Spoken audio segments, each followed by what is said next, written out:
Magandang araw ho sa inyong lahat. Ako po ang inyong lingkod, Attorney Danny Galang, at kayo'y nakikinig sa Usaping Legal sa Radyo Pilipinas, Radyo Publiko. Ngayon ay Sabado, January 25, 2025. Ayan ho, kamusta naman ho ang inyong nagdaang linggo? At syempre ho, no, sa Amerika, meron ho tayong bagong presidente, bagong luma. Ayan ho, at formal na nga ho talagang umupo sa pwesto itong si US President Donald Trump. At syempre may implikasyon ho yan dito sa ating bansa. At alam naman ho natin kung sino nakaupo sa Amerika. Actually, sa buong mundo nga ho, may implikasyon talaga yan. Kung sino man ang uupo sa White House nga ho, no? May implikasyon yan sa buong mundo. At syempre, itong nagdaang linggo nga ho ay kumalas na agad siya. Kumalas na yung Amerika from sa World Health Organization o WHO. At syempre, may mga magiging implikasyon yan doon sa programa ng WHO na yun nga ho, ang biggest financer nila ay ang Amerika. At ngayon ay kumalas na nga ho. Ayan ho, abangan pa ho natin yung mga magiging kautusan ho, no? Itong nagbabalik na presidente na si Donald Trump. At sana ay hindi ito masyadong makaapekto sa mga polisiya din ng ating bansa.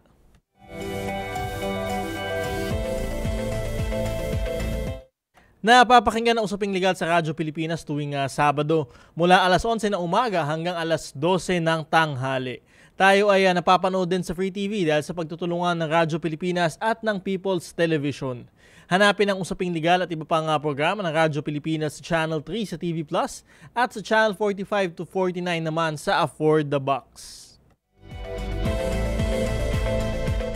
Ang programa natin ay linggo-linggong tatalakay ng mga napapanahong isyong legal at magpapaliwanag ng mga batas sa paraang simple at madaling maintindihan ng ating mga tagapakinig.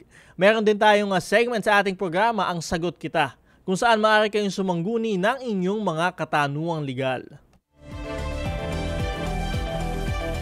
Mag-text sa inyong katanungan, komento o reaction sa cellphone number na 0917-626-1169, 0917-626-1169 sa oras ng ating programa. Sa mga nasa Facebook naman, maaari din kayong mag-comment na inyong katanungan sa ating live stream sa Attorney Danny Galang Facebook page at sa Facebook page ng Radyo Pilipinas.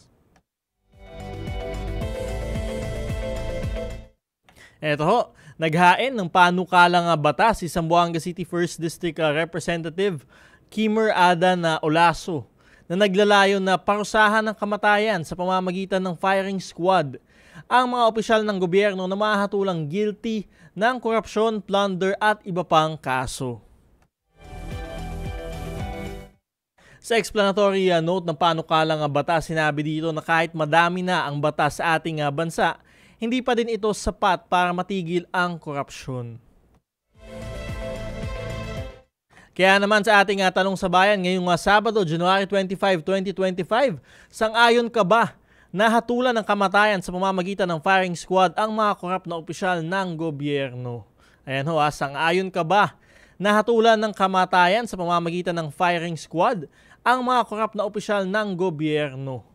Mag-text na inyong opinion sa cellphone number na 0917-626-1169, 0917-626-1169 o mag-comment ng inyong ng inyong mga opinion sa ating live stream sa Attorney Danny Galang Facebook page at sa Facebook page ng Radyo Pilipinas.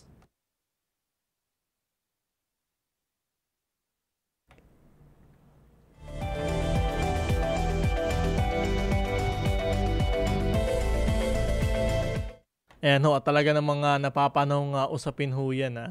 At ayan nga ho, no, talaga namang may nagpanukala ho ng ganyang batas. At syempre ang panukala ho na yan ay yung death penalty ho, suspended ho yan dito sa ating bansa.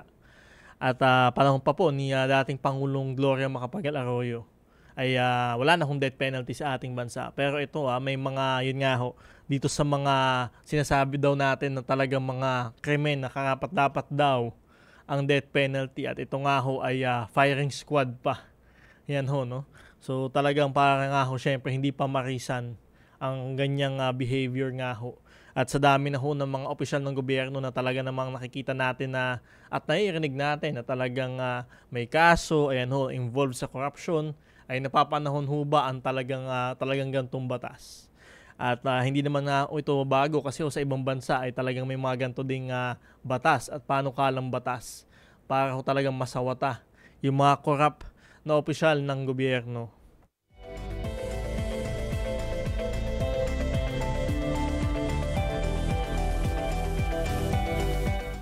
At yun nga ho, no, at talagang yun ba ay aaprubahan ba ng ating Kongreso at ng Senado at ng ating Pangulo? Yan ay syempre yan ay dadaan pa ho sa madaming sa butas nga ho ng karayom, no? At lalong ito nga ho, 2 linggo na lang. 2 linggo na lang ay magtatapos na. Mag-recess na ho ulit ang Kongreso at magkakaroon ulit ng bagong Kongreso, no, composition nga ho, no? Para dito sa May 2025 na elections. Ay tingnan ho natin kung ano ang aabutin nitong panukalang batas ho na ito. At syempre kailangan ulit na i-sumite ho ulit ito kapag nagbago na uli ang Kongreso at Senado nga ho, no, ang komposisyon ho nila.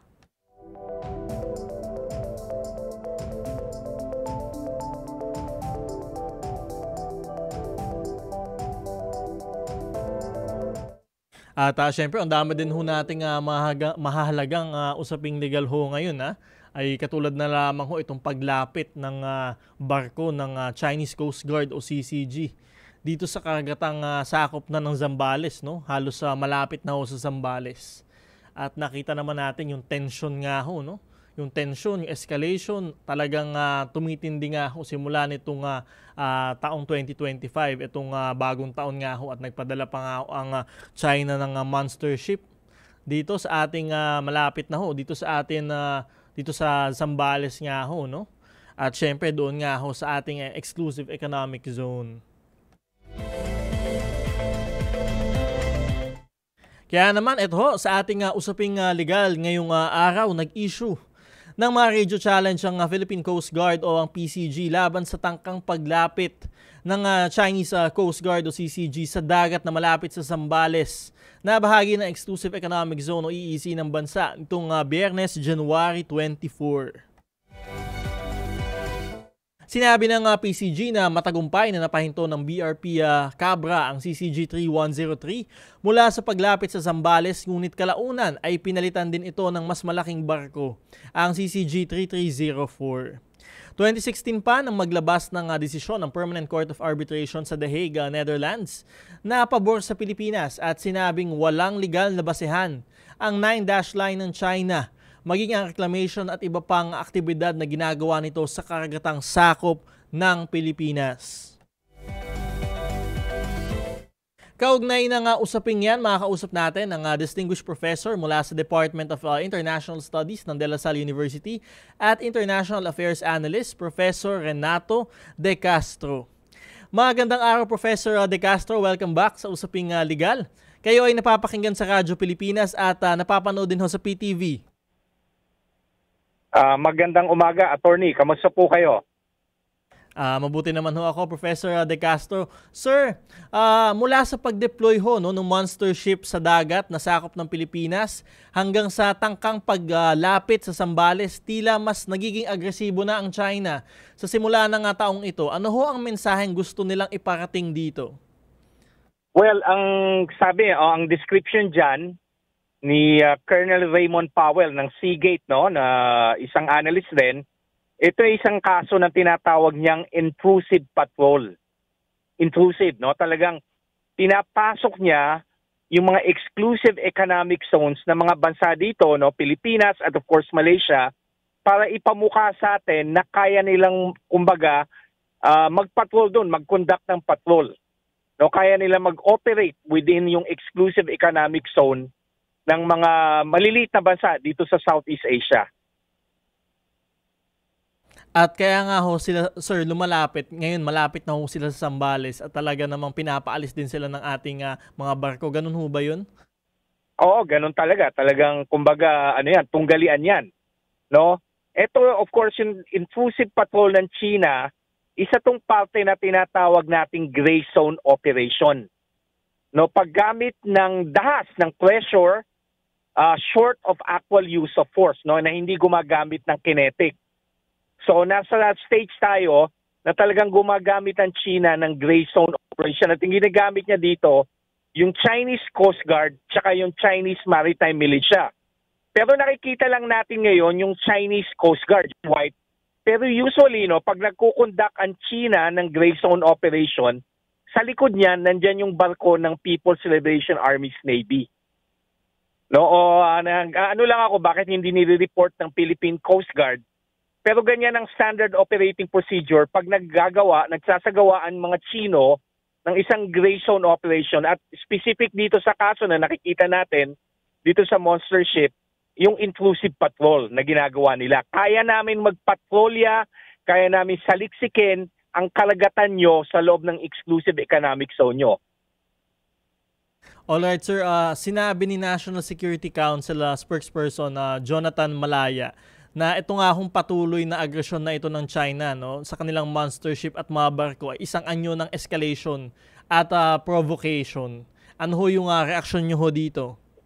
Well, ganun talaga. Ini-engage nila tayo talaga sa isang gray zone, no? Again, measure short of war, pero nevertheless, coercive, aggressive. At of course, indikasyon to ng China na talagang balak nila manakop. No, nag-umpisa dyan. Pag nataboy nila ang mga mangingisda natin, nataboy nila ang ating Coast Guard, na-prevent nila mag-operate doon ang Philippine Navy, well, in a way, kontrolado nila yung teritoryo na yon. At yun nga ho, sir, no, dahil sa illegal na action ho na ito ng China, nahihirapan ng yung mga mangingisda ho natin, yung ating mga kababayan na mangisda sa ating sariling karagatan, ano ho yung maaaring gawing aksyon na ito ng ating bansa para dito sa ating mga mangisda kahit pansamantalang makabalik ho muna sila doon sa karagatan? Nag-agree ako sa iyo, no, sa mga mangisda, pero ang talagang target nila dito yung ating sambayanan. Ang mga ordinaryong Pilipino. Pinamumukha na sa atin na kaya namin mag-operate sa inyong exclusive economic zone at dapat tanggapin nyo na. Wala kayong magagawa. Makapangyarihan at madami ang barko ng Chinese Coast Guard at of course People's Liberation Army's Navy. Wala kayong magagawa sa atin. Of course, ang direct impact niya na naapektuhan yung mga isda. Pero ang talagang pinupuntay nila, ang pinupuntirya nila yung pananaw ng ating sambayanan.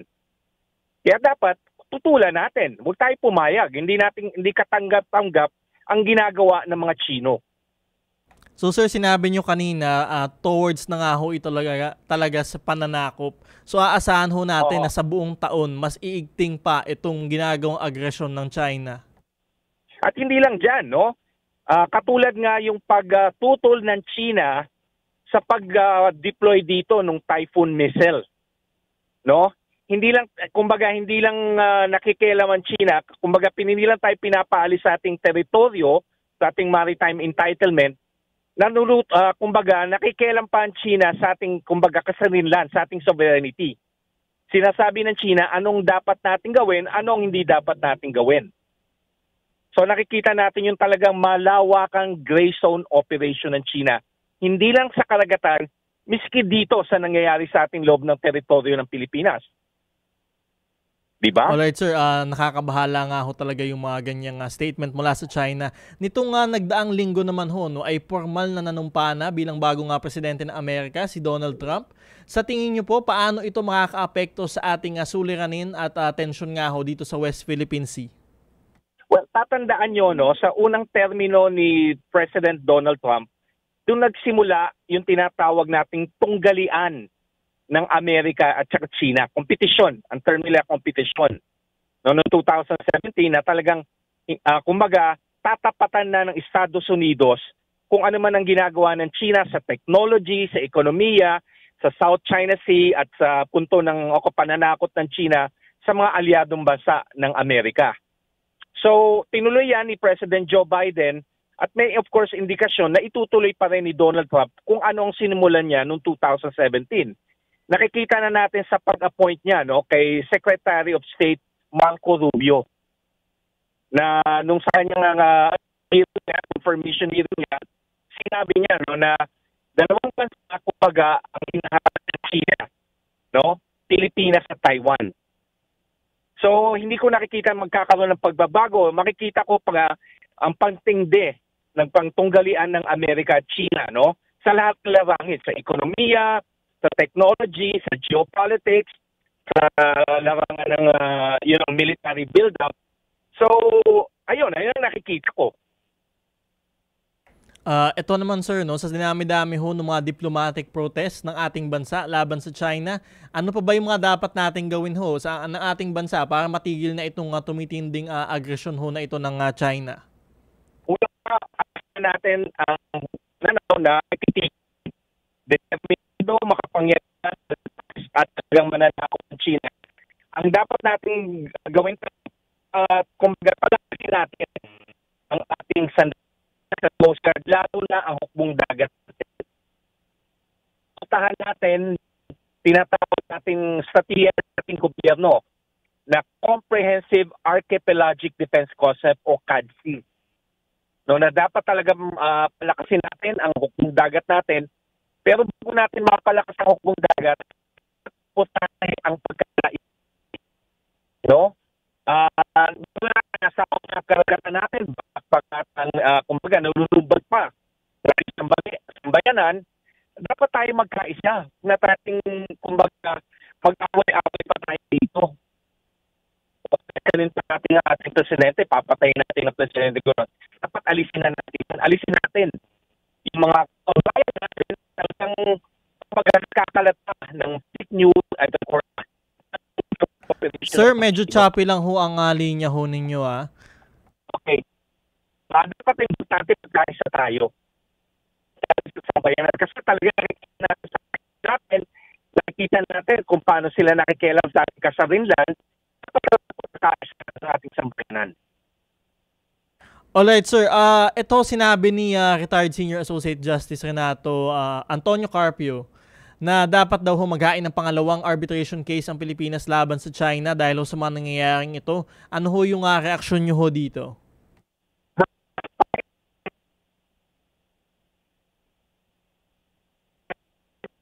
Sir, babalikan ho namin kayo tatawagan ho namin ulit kayo. Medyo choppy lang ho ang linya.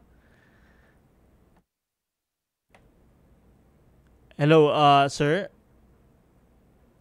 Ayan ho, babalikan ho natin ng kaunti, no? Si Professor Renato De Castro, ang sinasabi nga ho niya ay dapat magkaisa tayo, no? Magkaisa ang ating bansa para talaga namang tutulan itong ginagawa ng China na dahang-dahang pananakop sa Pilipinas gamit nga itong mga karagatan ho natin.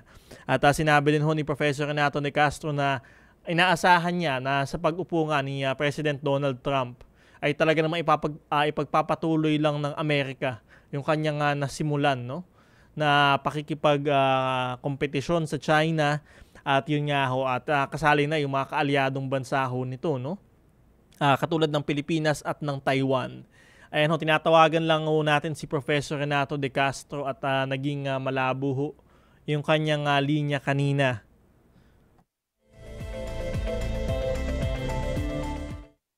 Sir, Professor Renato De Castro, you were saying ho kanina dapat talaga magkaisa ang ating bansa, no, para ho tutulan itong pananakop ng China. Sir, ito yung sinabi nga ni retired Senior Associate Justice Antonio Carpio na dapat maghain na daw ng pangalawang arbitration case ang Pilipinas laban sa China. Ano po ang reaksyon nyo ho dito? Maganda yan, no? Kasi talagang natatakot din ng mga Chino pag nagpa-file tayo ng case kasi nalalagay sila sa spotlight. No? Kaya nga sabi nung kanilang isang analyst, si Professor Wu, mag-develop rin sila ng mga, kumbaga, abogado na kaya tayong tapatan. No? Ang tinatawag dito ng China, and of course part natin yung tinatawag na lawfare. Dahil hindi natin kaya harapin ang People's Liberation Army's Navy, ang Chinese Coast Guard.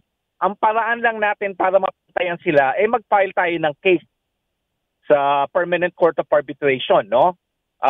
Pero again, it's an executive decision.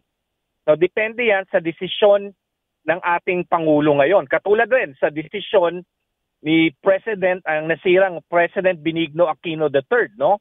It was an executive decision on his part na of course talagang nagbunga naman, no? Nalagay natin kumbaga sa spotlight, and of course lumabas yung July 12, 2016 arbitral ruling na although binabaliwala ng mga Chino, pero madaming bansa na sumusuporta doon. So sang-ayon ako sa rekomendasyon ni retired Associate Justice Antonio Carpio na talagang panahon na para pag-isipan natin, and of course again ang ine-emphasize ko, at the end of the day, decision pa rin yan ng ating Pangulo kung magpa-file tayo ng case. Kasi magastos yan. And of course, pag nag-file ka ng case, ilang taon yan bago lumabas, pero tingnan natin kasi siguro ang gagawin na naman ng China, i-ignore niya to, pero eventually lalabas na naman yung decision. Pero importante yan. Ayan ho, sir, tama nga ho yun na talaga namang pinapakita natin sa international community kung sino talaga yung lumalabag sa ating mga international laws nga ho. No? Panghuli na lamang ho, sir, ano ho ang mensahe nyo sa ating pamahalaan at sa ating mga kababayan hinggil sa usaping ho na ito ng China? Babalik ako doon sa aking binanggit kanina. Importante dito ang pagkakaisa. Napakalaki, makapangyarihan, mayaman, determinado ang China na talagang sakupin ang ating kagatan, i-deprive tayo ng maritime entitlement at even makialam sa ating sovereignty, no, na hindi tayo pwede pumalag sa China. Importante talaga na magkaisa ang bawat Pilipino. Ayan ho, very well said, Professor Renato De Castro. Maraming salamat ho sa inyong oras, Professor Renato De Castro. Nandito ako palagi, attorney, kung kailangan yung makapag-usap sa akin at magawin tayo ng talakayan hinggil sa mga issue na talagang na-apekto ang ating sambayanan. Maraming salamat po, Professor. Si International Affairs Analyst, Professor Renato De Castro.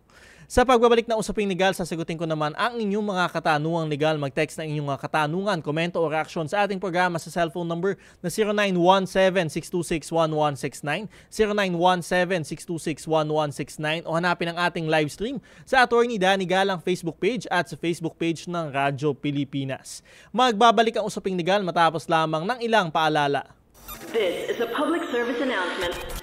Maging handa sa oras ng sakuna. Para sa iyo at sa iyong pamilya, laging siguruhin. Go Bag ay nakahanda at naglalaman ng mga sumusunod. Ilang pirasong damit, ready-to-eat na pagkain at inuming aabot ng 3 araw. Personal na gamit para sa inyong hygiene. First aid kit kabilang ang alcohol, bandages, gamot sa lagnat, ubo at sipon, pati na rin ang inyong vitamins at maintenance medicines. Maglagay ng pito, flashlight, lighter o posporo. Huwag kalimutan ang mga charger o power bank. At higit sa lahat, isama ang mga importanteng gamit gaya ng inyong mga legal na dokumento, IDs, ATM o passbook, insurance at iba pa. This is a public service announcement. Public service announcement From PBS, Presidential Broadcast Service, and Radyo Pilipinas. Hatol ng Bayan. Election Quick Facts. Gun ban. Mula January 12 hanggang June 11, 2025 ay iiral ang gun ban sa buong bansa kasabay ng pagpasok ng election period para sa 2025 midterm elections na gaganapin sa May 12. Ang mga lalabag ay papatawan ng parusang pagkakakulong sa loob ng 1 hanggang 6 na taon, permanent disqualification from public office, at aalisan ng karapatang bumoto. Samantala, ang mga dayuhan naman na mahuhuli ay ipadireport matapos ang kanilang pagkabilanggo. Hatol ng Bayan. Election Quick Facts. Pinangunahan ni Pangulong Ferdinand R. Marcos Jr. ang pamamahagi ng 3,500 bahay para sa mga biktima ng Bagyong Yolanda sa Samar, Leyte at Biliran. Para po sa mga benepisyaryo ng Yolanda Permanent Housing Program, hindi ninyo po kailangan magbayad na ng amortisasyon. Libre na po ang inyong bahay at lote. Hindi na po kayo sisingilin ng NHA dahil bigay na po ito sa inyo ng inyong pamahalaan. Ipinagmalaki rin ng Pangulo na ang mga bahay na ito ay matitibay at kayang siguruhin ang kaligtasan ng bawat pamilyang titira rito. Yan ay dahil sa disaster resilient housing design na masusing isinagawa ng National Housing Authority.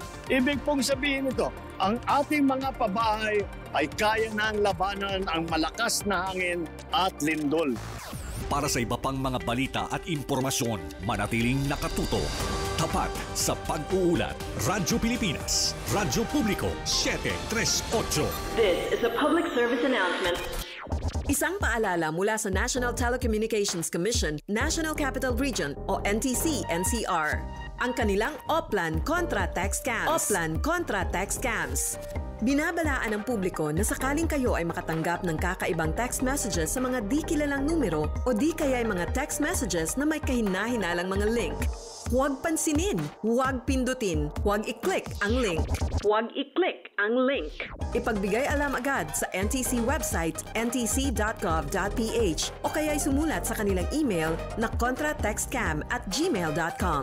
Sa mga panahong ito, huwag padaya, maging wais na magla. Makibahagi sa Oplan Contra Text Scam. This is a public service announcement. Public service announcement from PBS, Presidential Broadcast Service, and Radyo Pilipinas. Naghahatid ng mahahalagang balita at impormasyon. Radyo Pilipinas. Radyo Publiko. Tugon sa mga katanungang naaayon sa batas ang ibibigay. Usaping Legal. Kasama si Attorney Danny Galang sa Radyo Pilipinas, 738 AM.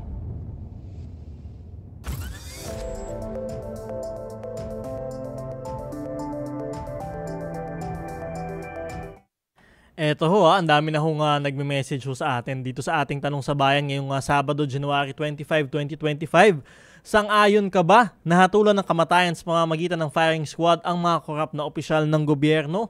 Ayan ho, sang-ayon ka ba na hatulan ng kamatayan sa pamamagitan ng firing squad ang mga korap na opisyal ng gobyerno? Ayan ho, magbasa lang muna tayo ng mga ibang komento ho From RJ Mendoza, firing squad is no good. Lifetime imprisonment and no lifetime benefit. Ayan. Lifetime imprisonment without life benefits, Sir Danny. Ayan, from RJ Mendoza.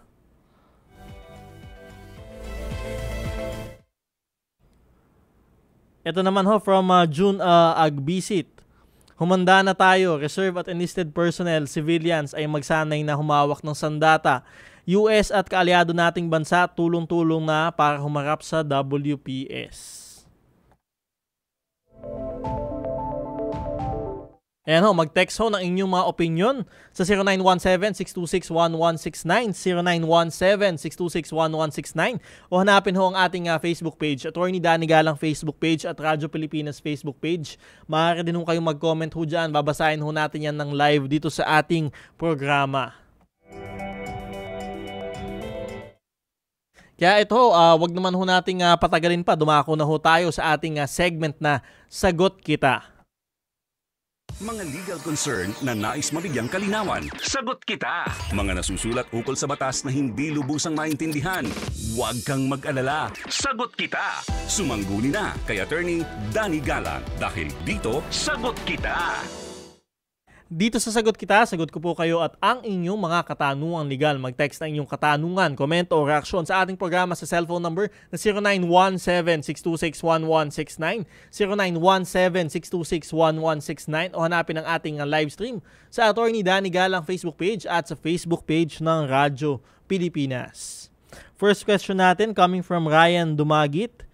Paano po sir kung ang babae ang nangangaliwa, ang gumawa ng ganyan sa lalaki? Kagaya ko po, may pwede po bang ikaso sa live-in ko?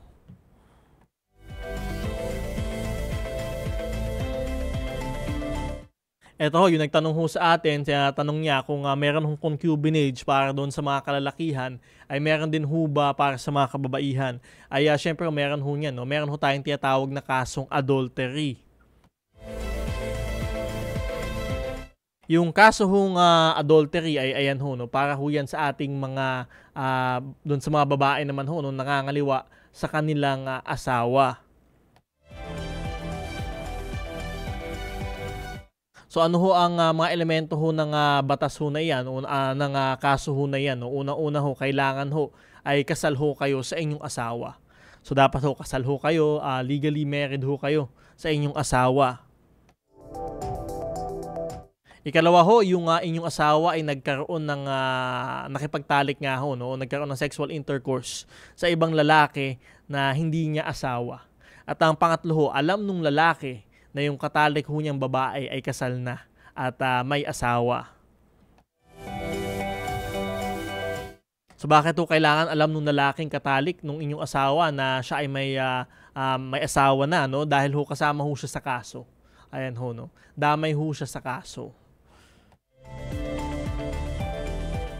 At syempre ho, no, mabigat ho ang kaparusahan sa atin sa kasong adultery. Maaari ho makulong ang inyong asawa mula 4 hanggang 6 na taon. 4 to 6 years ho yan sa bilangguan. Kaya lang ho, ang problema ho dito sa ating ho nag-text, sinasabi ho niya ay gusto niyang kasuhan ang kanyang live-in partner. Ayan ho, live-in partner. So ayan ho, dito kaya sinasabi ho natin yung mga elemento ng kaso ay ang unang elemento natin, dapat kasal ho kayo sa inyong asawa. So ibig sabihin, kung hindi ho kayo kasal at kayo ay nag-live-in lamang o di kaya naman ang inyong kasal ay wala ho palang bisa, ay hindi ho kayo maaaring magkaso ng kasong adultery laban ho sa inyong asawa. Ayan ho. So hindi ho kayo pwedeng magkaso ho ng ganyan, adultery, kasong kriminal kasi ho hindi ho kayo kasal. Ngayon ho, sa ating mga kababaihan, kung meron ho kayong kasong ganyan laban sa inyong mga live-in partner o boyfriend, na boyfriend pa lang no, na nangangaliwa, ay maaari ho yung maging sakop ng anti-vowsy law. No? Anti-vowsy law, maaari ho siyang ihabla dyan for emotional distress, etc. So madami hong pwedeng pagpasukan yan dito sa anti-vowsy law. Kaya lang ho syempre sa ating mga kalalakihan na hindi naman ho tayo saklaw nitong anti-vowsy law. No? Hindi ho tayo pwedeng magdemanda laban sa ating mga partner na babae, no?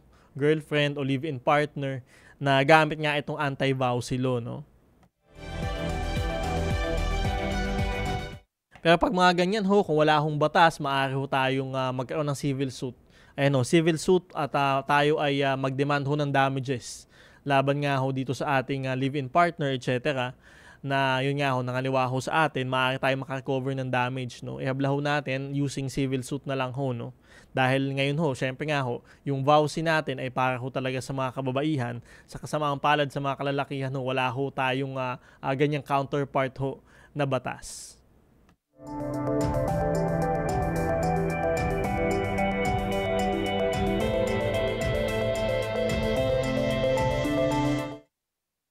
Ito naman ho from Sofronio Bernaldez Jr.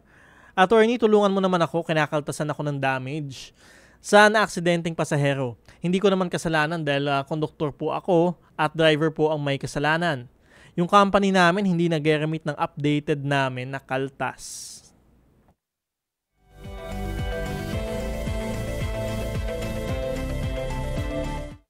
Ayan ho, depende ho yan, no? Dun sa naging usapan ho ninyo nung inyong employer, no? Ba't kaya kayo kinakaltasan, no? At sinabi nyo nga ho, ito ay dahil sa isang aksidente na kayo ay konduktor at hindi naman ho kayo yung driver. Yung driver ho ang sinasabi nyo may kasalanan.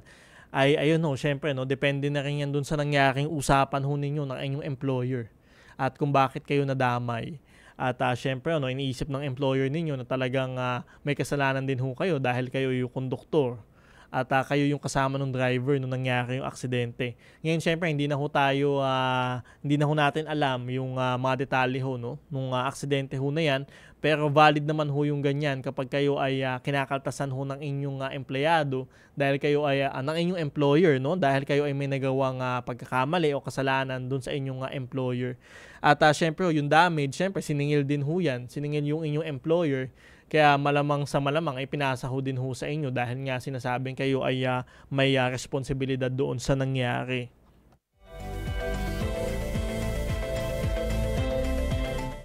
Ang valid, ang malinaw lamang ho dito dapat, no, nung kayo ay bago kaltasan, ay dapat ay pinagpaalam ho muna sa inyo at sinabi ho sa inyo na kayo ay kakaltasan.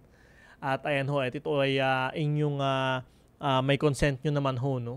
At kayo ay nananatiling empleyado pa din at syempre kailangan pa rin naman ho ng inyong consent, no? Doon sa pagkakaltas ho sa inyo. At kung kayo ay nabibigatan ho doon sa kinakaltas ho sa inyo, sa buwan-buwan ho ninyong sahod, maaari naman din ho kayong makiusap sa inyong employer, no? Na pahabain ho yung pagbabayad nitong sinasabing ang damage, no? Dahil ho sa nangyaring aksidente. At syempre, iba naman ho yung sa pag-remit ho nitong mga contributions dito na sa ating SSS, Pag-ibig at PhilHealth.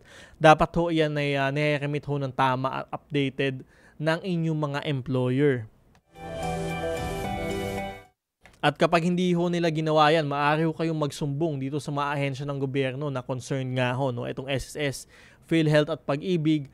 At syempre, maaari din ho kayong magsumbong at lumapit sa ating Department of Labor and Employment at National Labor Relations Commission para ho masawata itong ganitong practice ng mga employer nga ho, no? Kasi tandaan ho natin, kinakaltas nyo ho yan sa inyong mga empleyado, ine-expect ho nila na i-remit nyo ho yan dito sa mga ahensya ng gobyerno para ho sa kanilang mga benepisyo. At syempre, kailangan din ho, magbigay din ho kayo ng corresponding na mga employers share nyo nga ho, no? Para dito sa benepisyo ng inyong mga empleyado. At kung nagkakaltas ho kayo tapos wala naman ho palang napupunta doon sa mga ahensya ng gobyerno, ay kawawa naman ho ang inyong mga empleyado. Kapag nagkagipitan, lalo na ho sa PhilHealth, di ba? Hinahanapan ho yan ng contributions kung kayo ay nagtatrabaho, ay ayan ho, no? Maaring malagay ho sa alanganin ng inyong mga empleyado. Kaya sana ho ay doon sa ating mga employer ay tigilan nyo na ho ang gantong practice. Kung ano man ho ang ginagawa ninyo dun sa pera na kinakaltas ninyo sa inyong mga empleyado ay hindi ho maganda ho yan. At maaari din ho kayong masuspende ang inyong mga operasyon dahil ho sa ganitong mga gawain. Tuloy-tuloy lamang ang inyong mga katanungan. Mag-text na inyong mga katanungan, komento o reaction sa ating programa sa cellphone number na 0917-626-1169, 0917-626-1169 o hanapin ang ating live stream sa Attorney Danny Galang Facebook page at sa Facebook page ng Radyo Pilipinas. Magbabalik ang usaping legal matapos lamang ng ilang paalala. Hatol ng bayan. Election Quick Facts. National and local positions. Sa darating na May 12, 2025 midterm elections, ang bawat botanteng Pilipino ay pipili ng mga bagong leaders para sa national and local positions, kabilang ang 12 senators, members of the House of Representatives, at party list representatives, at local government officials gaya ng governor, mayor, board members, at councilors. Kasabay nito ay idiraos rin ang kauna-unahang Bangsamoro Parliament elections, kung saan 25 members of the Parliament at 40 party representatives ang ihahalal ng ating mga kapatid sa BARMM. Hatol ng bayan. Election Quick Facts. Pinangunahan ni Pangulong Ferdinand R. Marcos Jr. ang pamamahagi ng 3,500 bahay para sa mga biktima ng Bagyong Yolanda sa Samar, Leyte at Biliran. Para po sa mga benepisyaryo ng Yolanda Permanent Housing Program, hindi ninyo po kailangan magbayad na ng amortisasyon. Libre na po ang inyong bahay at lote. Hindi na po kayo sisingilin ng NHA dahil bigay na po ito sa inyo ng inyong pamahalaan. Ipinagmalaki rin ng Pangulo na ang mga bahay na ito ay matitibay at kayang siguruhin ang kaligtasan ng bawat pamilyang titira rito. Yan ay dahil sa Disaster Resilient Housing Design na masusing isinagawa ng National Housing Authority. Ibig pong sabihin nito, ang ating mga pabahay ay kaya nang labanan ang malakas na hangin at lindol. Para sa iba pang mga balita at impormasyon, manatiling nakatuto. Tapat sa pag-uulat. Radyo Pilipinas. Radyo Publiko 738. Good news! Ang inyong pinagkakatiwalaang Radyo Pilipinas nasa TV na. Oo, nasa TV na. Ang Radyo Pilipinas 738 AM ay live nang mapapanood sa Channel 3 ng ABS-CBN TV Plus at Channels 45 to 49 ng GMA Affordabox. Kaya may access ka na sa balitang totoo anytime, anywhere. Sa radyo, sa social media at TV. Radyo Pilipinas 738 AM. Tulay sa himpapawid ng serbisyo publiko. Radyo Pilipinas. Radyo Publiko. Sumangguni at pakikinggan. Mga karapatan pati na ang saligang batas ay klarong ipapaliwanag. Usaping Legal sa Radyo Pilipinas 738 AM. Nagbabalik ang Usaping Legal dito pa din sa Radyo Pilipinas. Ito from Miguel Sangambayan. Sir, 14,000 po ang utang ko. Sabi ng inutangan ko, bibigyan daw po ako ng demand letter at isasampa daw po sa small claims. Ilang beses po dapat makatanggap ng demand letter? Nakikiusap naman po ako, nabigyan po ako ng palugit na 2 months at babayaran ko naman. Nagsara na po kasi ang kainan ko. Palagi po kasi ako nagkakasakit. Tinatakot po nila kasi ako, pati po daw po co-maker ko madadamay. Ano po ang gagawin ko at magkano po dapat ang amount na start?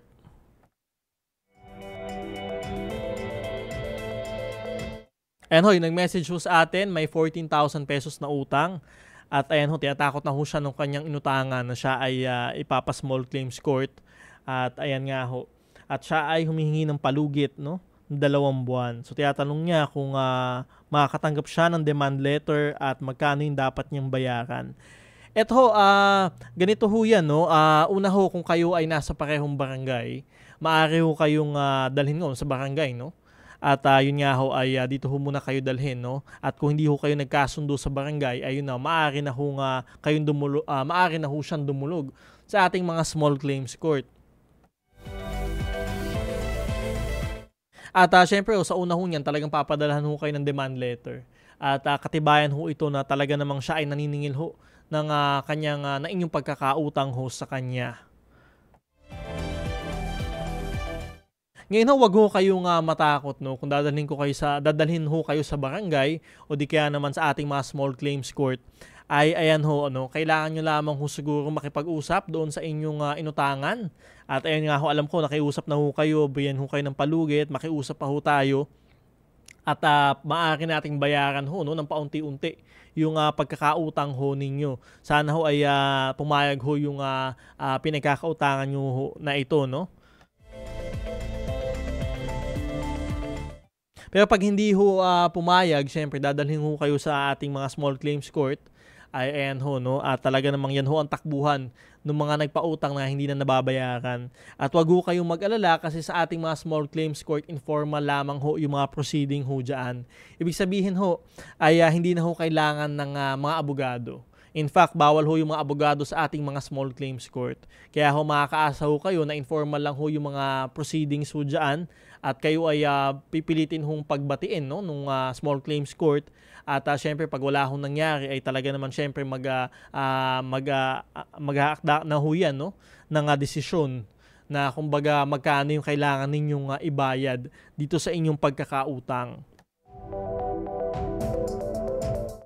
At syempre wag din ho kayong mag-alala dahil nga ho hindi ho kailangan ng mga abogado sa ating mga small claims court. Doon sa mga hearing, hindi nyo ho kailangan ng abogado. Hindi nyo rin ho kailangan ng abogado para gumawa ng mga mahabang pleading na katulad ho doon sa mga regular na korte ho natin. So bakit ho ganyan? Kasi ho templated na ho. Kung meron ho tayong complaint nga ho doon sa kabilang panig, meron din ho tayong verified response. And ho, verified response doon naman sa mga nagkakautang. So yun ho, templated din ho yan sa ating mga small claims court. Maaari nyo kayong kumuha ho niyan, dyan nyo ho ilalagay yung depensa nyo ho, no? Kung bakit hindi kayo nakakabayad doon sa inyong pinagkakautangan. At syempre, samahan nyo lamang ho yan ng mga ebidensya na makakapagpatunay na talaga namang wala na kayong pagkakautang o di kaya naman ho ay may nabayad naman ho kayo kahit papano. So ayan ho, wag ho kayong matakot. Yung ating small claims court ho, informal lang ho ang proceedings ho dyan. At ayan nga ho, hindi nyo na ho kailangan ng mga abogado. Sana ho ay maayos nyo itong pagkakautang ho sa inyo. At yun nga ho, makabalik na ho kayo dito sa inyong pagnenegosyong kainan, karinderya, para ho kayo ay makabayad na ho ng inyong pagkakautang.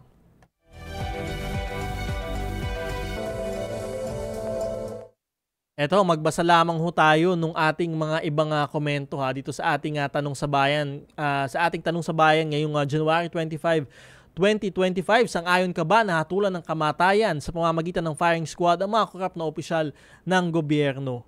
From Maria Vinci ng Quezon City, Sir, pag na-implement po ang death penalty sa mga government officials ay mauubos po ang lahat ng government officials ng Pilipinas. Ayan ho, hindi na, sana ho, wag naman ho mangyari ho yan. Hindi naman ho lahat ng opisyal ng ating gobyerno ay corrupt. Meron lamang ho talaga, no? Ay sana ho, wag naman ho mangyari yung ganyan. And syempre ho, from ito naman ho, from ating Radyo Pilipinas Facebook page. Ayan ho, marami din hong nagko-comment ho dyan. From RJ Mendoza, sinasabi naman niya, ibalik ang ROTC. Ayan ho, no? At syempre, life imprisonment daw without life benefits para sa mga korap na opisyal. Ayan ho, salamat ho sa ating mga lahat na nag-text ho sa atin, nag-comment ho sa inyo. At syempre ho, dun sa mga nagtanong din ho sa ating programa, wala lamang ho tayong oras pero sasagutin ho natin iyan mga katanungan ho ninyo sa susunod na Sabado. Eto, dyan na ho muna nagtatapos ang ating programa ngayong araw. Maraming salamat sa ating mga nakasamang engineers at staff. Magkakinigan ulit tayo sa susunod na Sabado, alas 11 ng umaga hanggang alas 12 ng tanghali. Dito pa din sa Radyo Pilipinas, Radyo Publiko. Muli, ako po si Attorney Danny Galang. Mag-ingat tayong lahat. We know you're always on the go. Pero ang mahuli